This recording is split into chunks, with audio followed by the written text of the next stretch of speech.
So nagkamali na naman ako.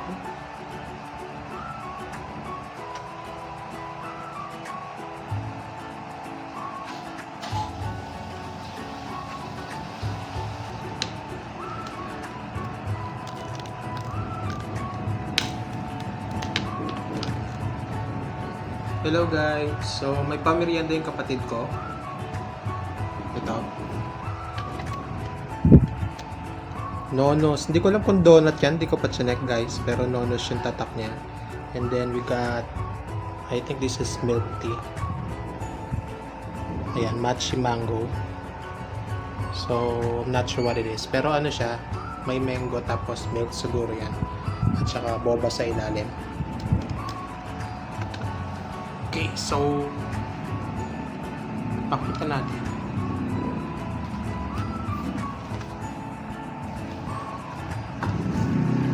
Buksan natin kung donut nga. Well, it seems like it's donut kasi donut yun nandito. At saka to. So, tingnan natin yung flavors niya.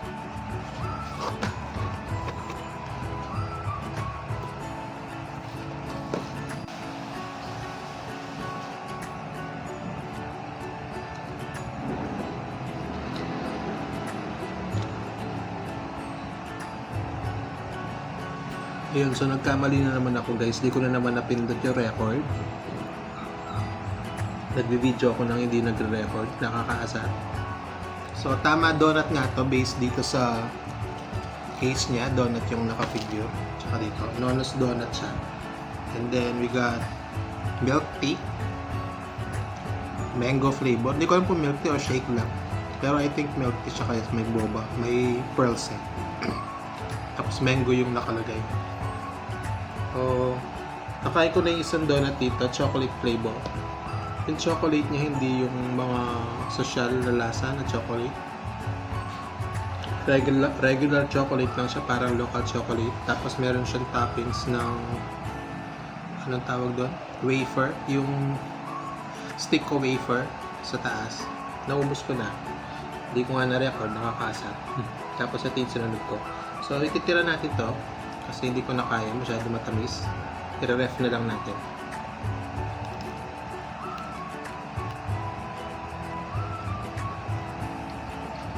Siguro naman naka-record na yan, no? Tignan ko ulit.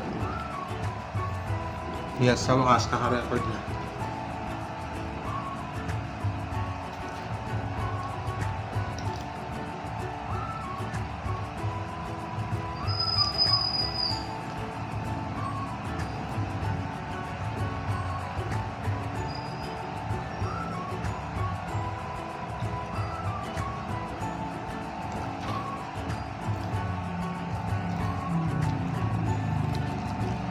Hopefully nakikita niyo ako. Ayan, hopefully nakikita niyo ako. Medyo hindi tama yung lighting natin. Nasa likod ko, dapat nandiyan sa likod ng camera. Pero galing sa kapatid ko, pangalawang kapatid ko. Umalis kasi sila, so binili na rin nila ako. So may pamerienda si Mayor.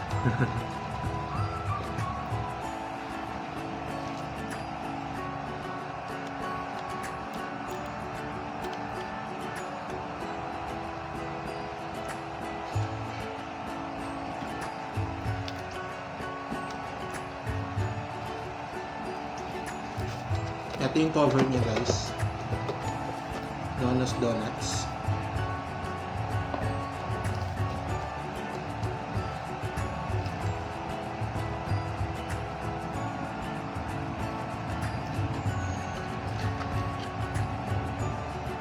Ano kasi tawag dito?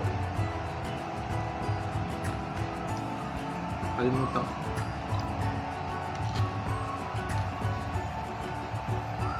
Pero parang gawang ano siya na Jayco, parang Jayco. Ito parang Jayco, merong ganito yung Jayco. Pero yung iba hindi.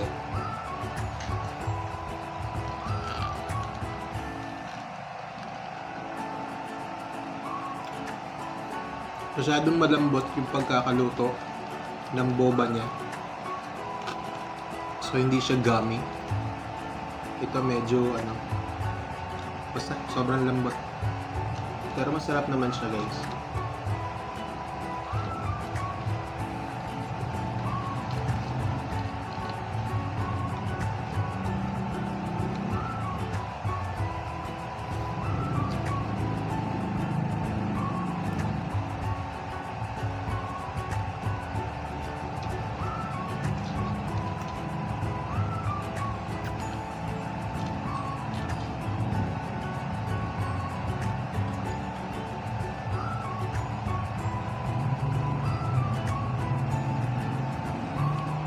Nagpa-check up daw yung asawa niya, asawa ng kapatid ko. Kaso, since linggo ngayon, sarado yung mga sarado yung mga clinic. So, baka bukas daw, balik daw sila.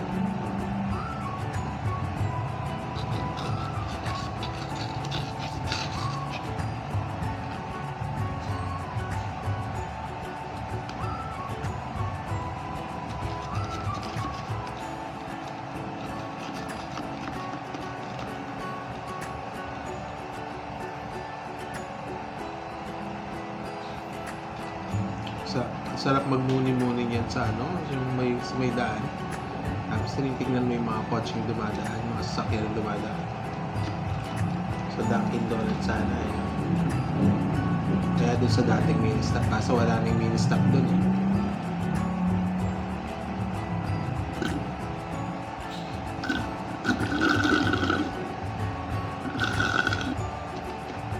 Boss. So pahinga na. Ref ko lang to, guys.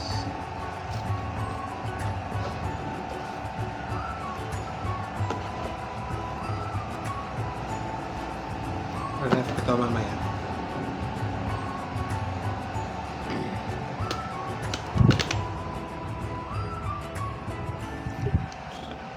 Ayun. So, anong gagawin ko ngayon? Hindi pa ako nakapag-ahit, guys.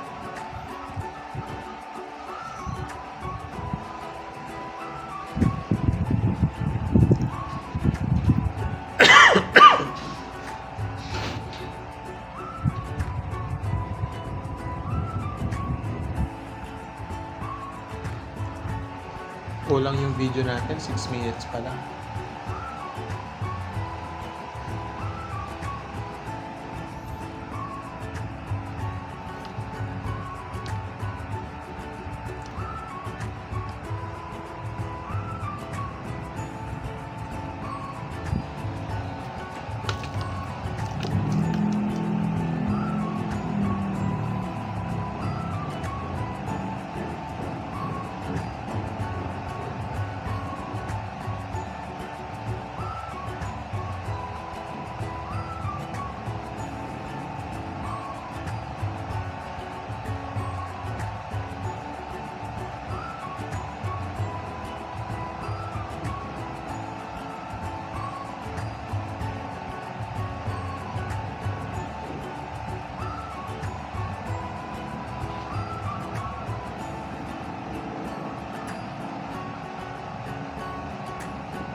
So, pinapanood ko yung video ko. Tingnan niyo.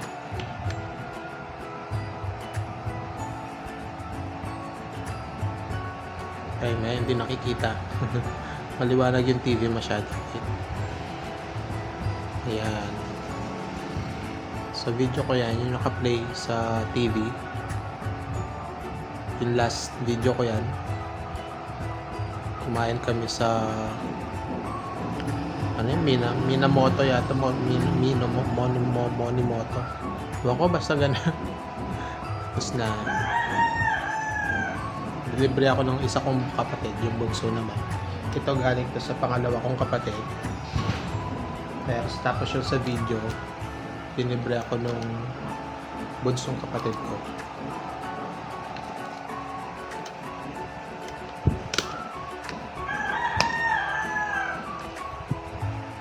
Ako lang nanonood ng video ko, guys. Charot. Meron din namang iba. Lumalabas naman sa studio eh. YouTube studio.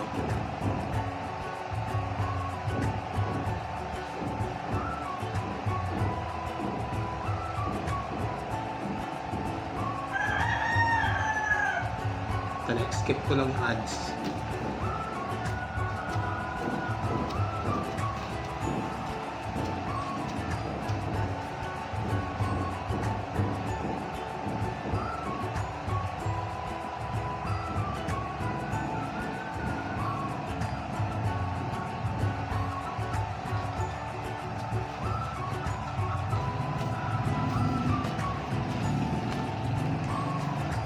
Wala na akong mga content na iba, puro pagkain na lang. Wala na akong naisip. Yung mga iba, may mga nakalista ko na video sana, kaso pag na-monetize ako doon ko pala magagawa.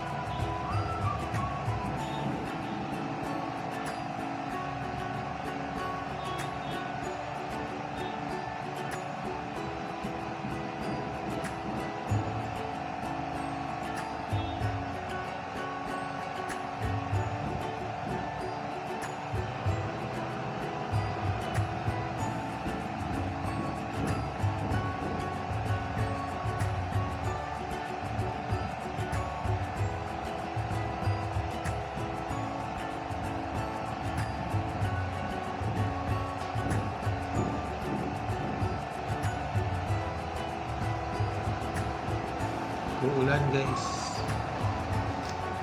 So naririnig ko na yung patak ng ulan.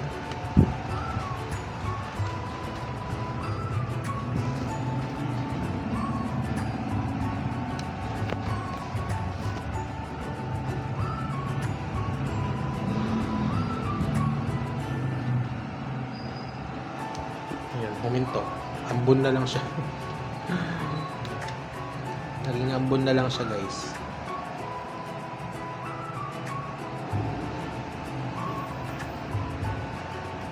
Wala magawa, no? Pag nandito ako sa bahay, ganito lang.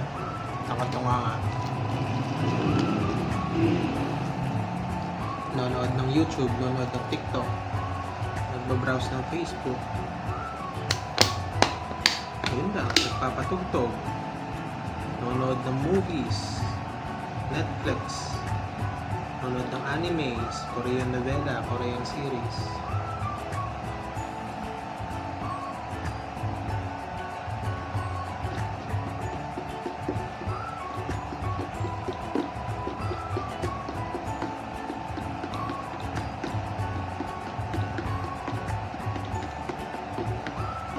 One of the first videos sana na i-upload ko dati, kung gusto ng mga nagtatry ako, nag-a-attempt ako mag-YouTube or mag-record, is yung nung dumating yung treadmill. Meron kasi akong treadmill dyan. So, dumating yun, tapos in-assemble ko kasi hindi ko nagustuhan yung pagkaka-record, kaya walang nangyari. Tapos, lumipas na naman yung maraming panahon, maraming araw, until sa mag-decide na ako mag-upload. Ang first video ko is yung unboxing. First two videos, unboxing, di ba?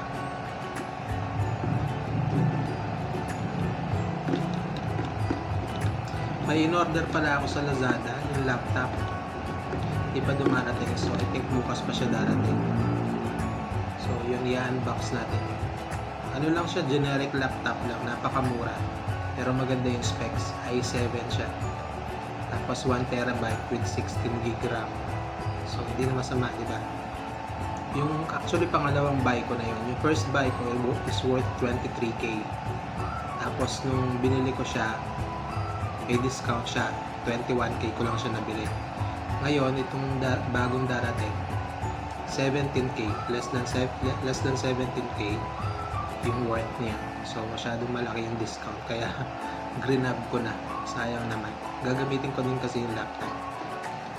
And then yung PC pala na nasira, nagawa ko na. Bumili ako ng CD installer sa Lazada, Windows 11 Lite, and then may activator siya, lifetime activation. Nung una nagkaroon ako ng issue kasi dahil sa Lite siya, yung ibang components or function ng OS wala doon kasi nga Lite lang. Kasama, naapektuhan yung naapektuhan yung naapektuhan yung screen, yung monitor, or yung graphics niya. Apektuhan yun. Second is yung network. Ewan ko kasi nung before ko siya in-installan ng Windows 11 Lite, gumagana pa yung network kasi umiilaw pa sa likod. Pero hindi ko na siya magamit dahil black screen na. So, nung in-installan ko siya, hindi na sumindi yung ilaw sa likod ng LAN. So, I had to do some troubleshooting. Connect ko yung cable. Yung isang end ng cable is naglulus na. So, pinalitan ko. Nisplice ko siya. Tapos, linagyan ko ng bagong RJ45. And then, trinay ko yung dun sa end ng PC. Sa switch kung iilaw. Umilaw naman gladly. Tapos, pinasok ko ulit siya dun sa PC. Umilaw na. So, perfectly umandar na siya. And then, some other drivers wala rin dun sa Windows 11 Lite. So, I had to find yung CD drivers ng motherboard ko. Buti na lang nandyan pa. So, pinasok ko siya. And then, usually, run lang yun, di ba? Magbubukas lang siya mag-isa. Medyo maingay na guys kasi umuulan na. So, pag pinasok mo yung CD, then, mag-run lang siya. Open niya yung app, yung software. Tapos, click mo lang yung install. Tapos, mag-install na siya ng mag-isa. Nagkaroon ng problema kasi hindi mabasa ng PC. Dahil nga light lang, pero component na wala na hindi niya mabasa yung software.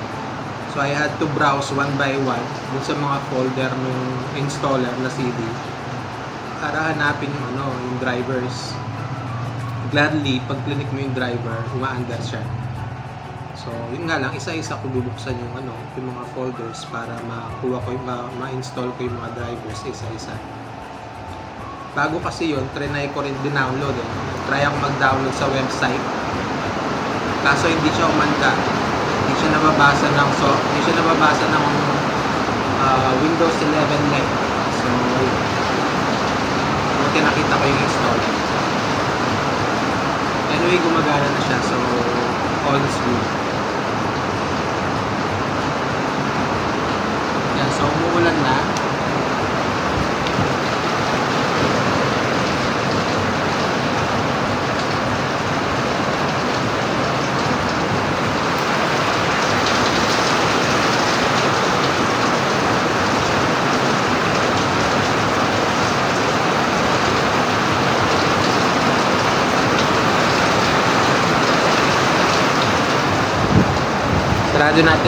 Sarado natin yung bintana kasi pumapasok dito.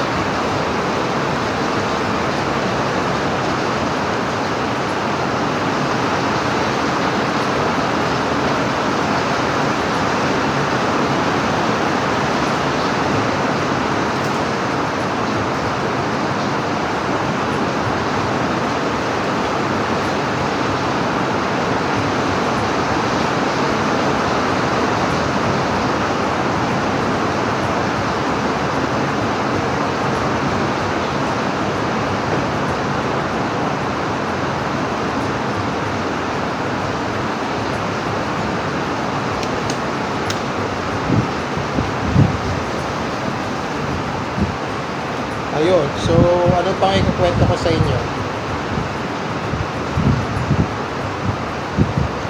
Yun, wala na. Wala na akong makakwento. Meron pa ako isang order sa Lazada, bags. Parang tote bags lang. So, napakamura lang niya, less than 100 each. Bumili ako ng 3 since may dalawa akong kapatid. Bibigyan ko sila nun. Tinanong ko sila kung gusto nila. Umuo naman sila. So, tigisa-isa kami. Ano pa? Yun lang. Wala na akong purchase sa Lazada. Yun lang dalawa. Laptop at saka tote bags. So, siguro bukas darating yung laptop and then by Wednesday or Tuesday darating yung mga bags. Yun lang. Ano pa ba? Wala na akong mag-isip.